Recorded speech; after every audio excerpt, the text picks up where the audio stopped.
بسم الله الرحمن الرحيم. اللهم صل على محمد وعلى آله الطيبين الطاهرين. شلونكم غالياتي؟ إن شاء الله الكل بخير وصحة وعافية.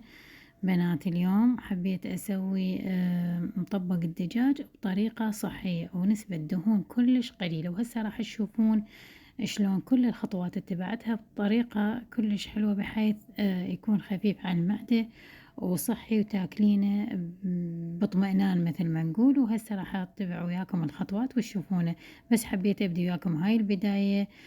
شفت الجو كلش حلو والخضار كلش حلو، فبديتها هاي البداية وياكم. طبعا انا مجهزة ومقطعة البوتيتة ومنزلة طريقتها بالفرن يعني سابقا، وهسه تشوفون هاي بس مجرد قطعتها وحضرتها وخليتها مثل ما تشوفون على السوباية او على صينية الفرن، وهنا مثل هاي الطريقة وجاهزة. بنات شوفوا البوتيتا ايش قد حلوه وشلون لونها كلش حلو. شوفوا راح افرغها على البصل، خل اشوفكم البصل شلون صار. شوفوا بنات البصل كلش حلو. طبعا على نار هادئة. شوفوا لا زالت النار مستمرة عليه لانه دهن كلش قليل وما اريده يحترق. شوفوا بس مجرد الذبل او الكرمل مثل ما تشوفون. هنا راح افرغ عليه البوتيتا حتى اخلي عليه بنات البهارات. قبل لا اضيف البوتيتا بنات راح اخلي الكشمش، لانه اني وابني وابو سيف كلش نحبه بالحشوة، ما عدا البنات عندي ما يحبونه، بس يقدرون يعزلونه وياكلون، بس احنا ما نستغني عنه. هنا راح اضيفه انطيه تشويحة بسيطة واخلي البوتيتا عليها. هنا خلينا البوتيتا راح استخدم لها كركم، فلفل اسود، بهارات دجاج، نومي، بصل. هسه اخليه على هاي. شوفوها يعني مو هواية بنات حتى لا تروح القرمشة مالتها، يعني كلش طيبة. تقليبة بسيطة بس راح اخلي لها البهارات وابينها لكم. هنا بنات ضفت الفلفل الاسود وبهارات الدجاج والكركم والنومي بصرة. انا ضايفة ملح، فراح اشوف الملح بعد ما اخلط هاي الخلطة للبوتيتا، اتأكد منها تحتاج يلا اضيف. وهنا بنات هذا الدجاج طبعا سلقته وذبيت مية، ورجعت سلقته مرة ثانية على النومي بصرة والكركم والفلفل الأسود والملح والهيل وكم عود قرنفل. وهنا صارن جاهزات، هسه راح اشويهن.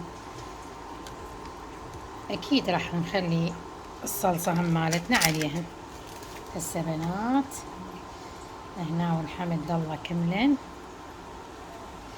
الدجاجة مالتنا، وعلى نفس ورق الزبدة وللفرن. شوفوا كل شي ضايفة، بصل، ورق الغار، يعني التشكيلة هاي الكاملة مالتها.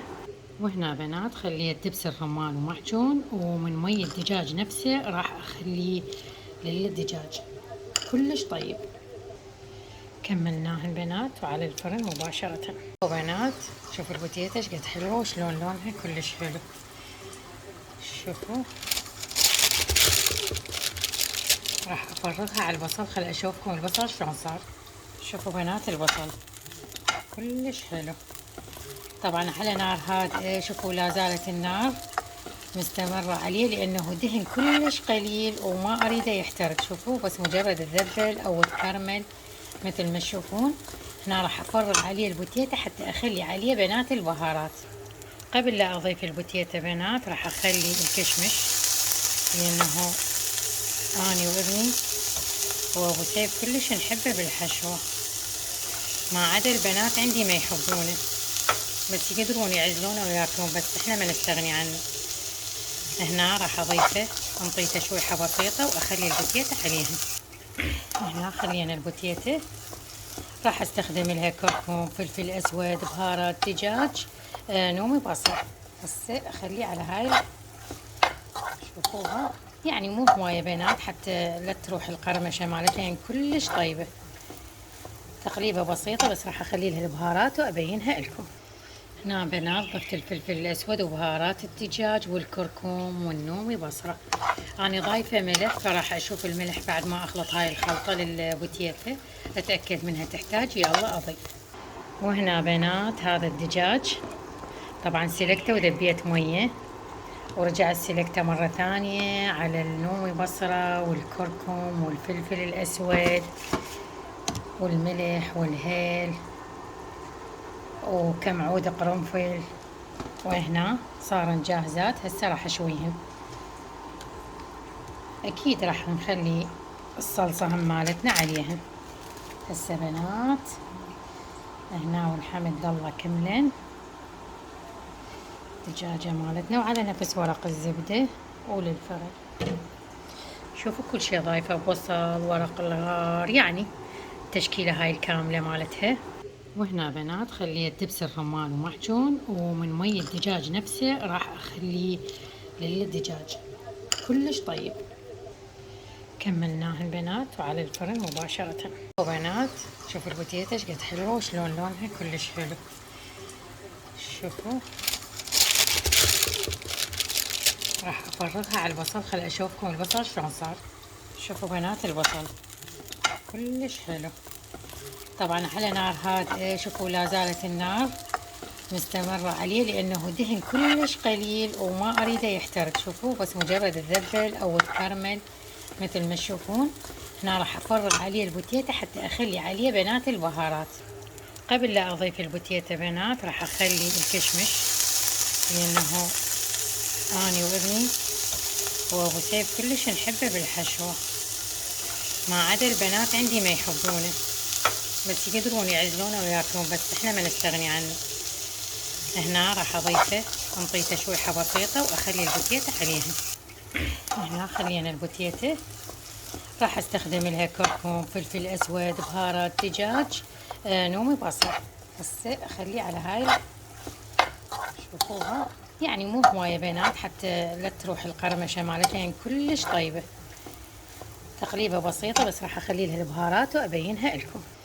هنا بنات ضفت الفلفل الأسود وبهارات الدجاج والكركم والنومي بصرة.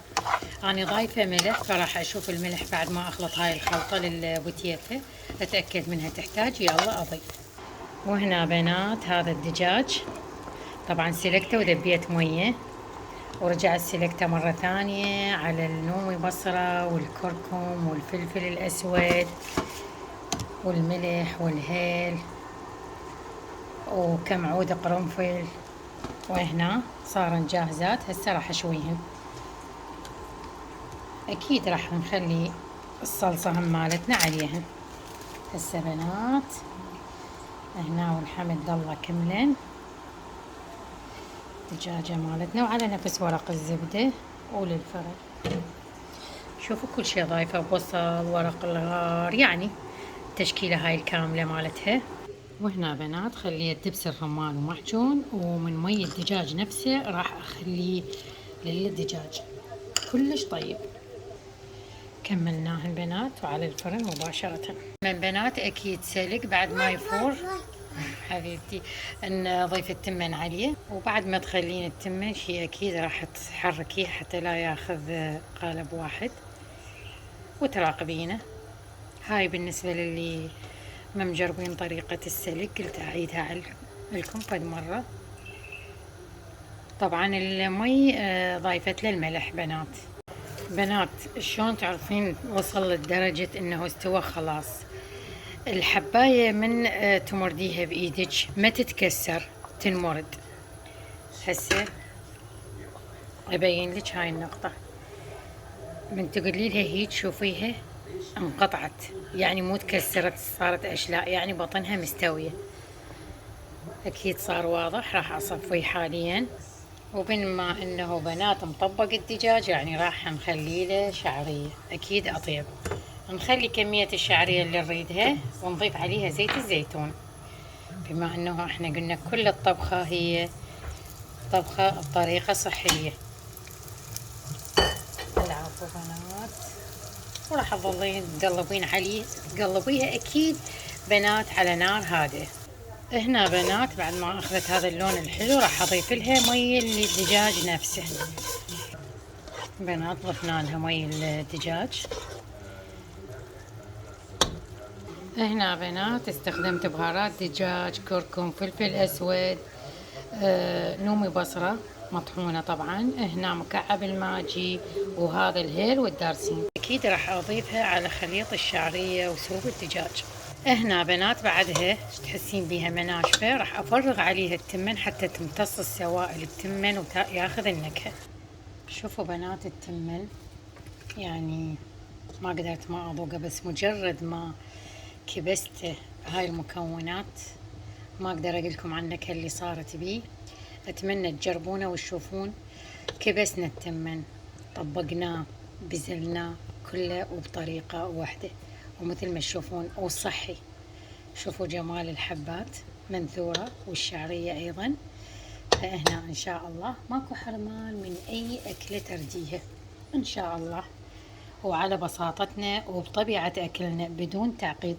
شوفون الحشوة اللي جهزت، وهسه طفيت النار على الدجاج، راح أشوفكم إياه شلون صار. شوفوا ما شاء الله بدون أي دهون، والتمن كذلك مثل ما بينت لكم بدون أي نسبة دهون، ولا زال الطعم مالته روعة. وهذا الدجاج مالتنا بنات يا سلام. أنا يحبون شوي أحمص لهم الصلصة. شوفوا الدجاج، هاي الفندق اللي دائما تصير بشكل جاف، بس شوفوها شلون هشة وحلوة. شوفوا بنات، أهم شي تستويها زيادة من تسلقيها، أهم شي هاي النقطة. شوفوا جمالها بنات يا سلام.